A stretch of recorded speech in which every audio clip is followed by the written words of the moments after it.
Friends, welcome back to the channel Shweta का संसार। तो आज के वीडियो में मैं बात करूंगी दुर्गा सप्तशती के लिए कि जो भी पूजा पाठ करते हैं और दुर्गा सप्तशती का पाठ करना चाहते हैं तो कैसे स्टार्ट करें। और दो तरीके से पूजा पाठ इसका किया जाता है। तो दुर्गा सप्तशती का पाठ आप कर सकते हैं। एक होता है सिंपल पाठ, जिसमें आपको दुर्गा सप्तशती का एक एक पाठ करना है। 9 दिन में 13 अध्याय को खत्म करना होता है। और दूसरा होता है संपूर्ण पाठ।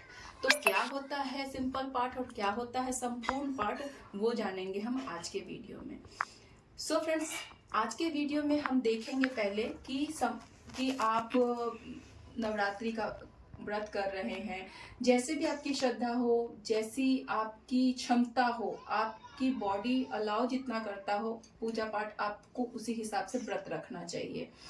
मैंने एक टाइम फास्ट रखा है कि मैं एक टाइम फ्रूट लूंगी और दूसरे टाइम मैं रात को अरबे अरवाइन खाना, यानी कि उसमें कोई भी लहसुन प्याज वाली चीज़ें नहीं होंगी। और कुछ स्पेसिफिक सब्जियां होती हैं जो इसमें नहीं खाई जाती हैं।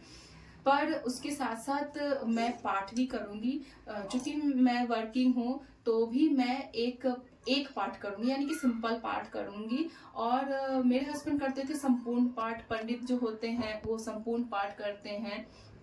और संपूर्ण पाठ होता है कि एक दिन में पूरा 13 अध्याय खत्म करना होता है।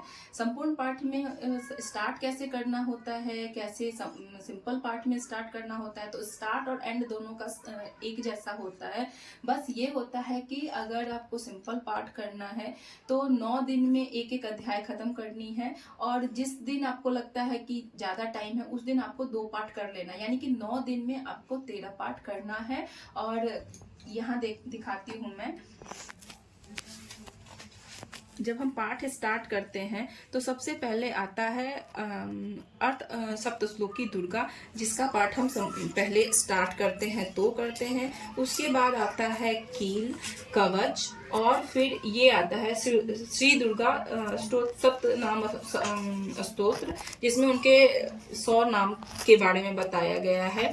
फिर यहाँ पे है पाठ विधि। इस पाठ विधि में ये जो श्लोक है ना, ओम ह्रीं श्रीं क्लीं कां क्रीं चंडिका देवी सानुग्रह कुरु कुरु स्वाहा, इसका पाठ आपको, इसका जाप आपको पहले पाठ स्टार्ट करने से पहले आपको 7 बार इसका जाप करना है।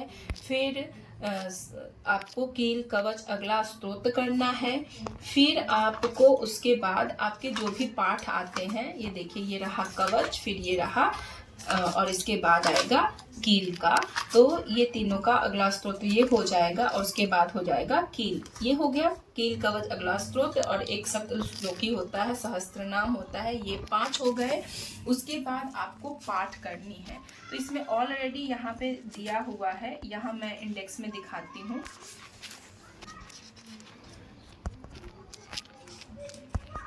यहाँ पे दिया हुआ है 13 अध्याय तक है, तो यहाँ आप टिक कर लीजिए अगर आपको याद ना हो तो।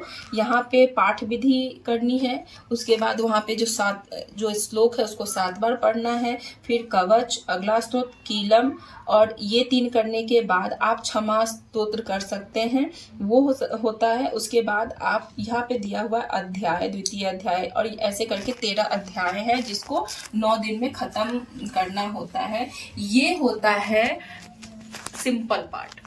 पर संपूर्ण पाठ में वही सारी चीजें होती हैं। सहस्त्र नाम होता है, कील होता है, कील का पाठ होता है, कवच का पाठ होता है।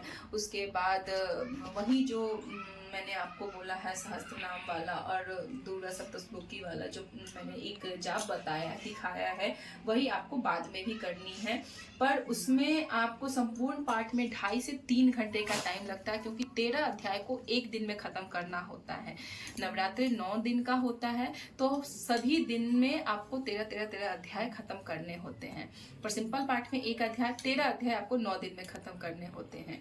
तो जितना वक्त हो आप जितना कर सकते हैं। करने वाले संपूर्ण पाठ भी करते हैं और सिंपल पाठ भी करते हैं। तो मैं सिंपल पाठ कर रही हूँ और मैं हमेशा सिंपल पाठ ही करती हूँ, क्योंकि मुझे सारी चीजें देखने के बाद थोड़ा पूजा का टाइम मिलता है, तो मैं इसमें करती हूँ।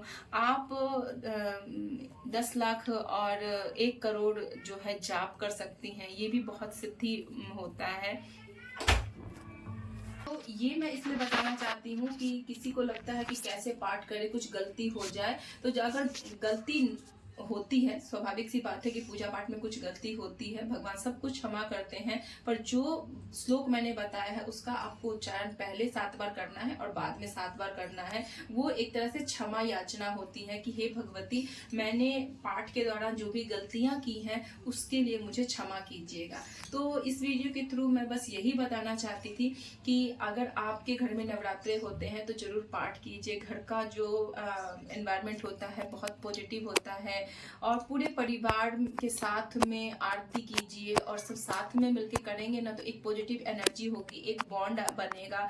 साथ ही साथ माँ की कृपा आपके पूरे परिवार पर बनी हुई रहेगी।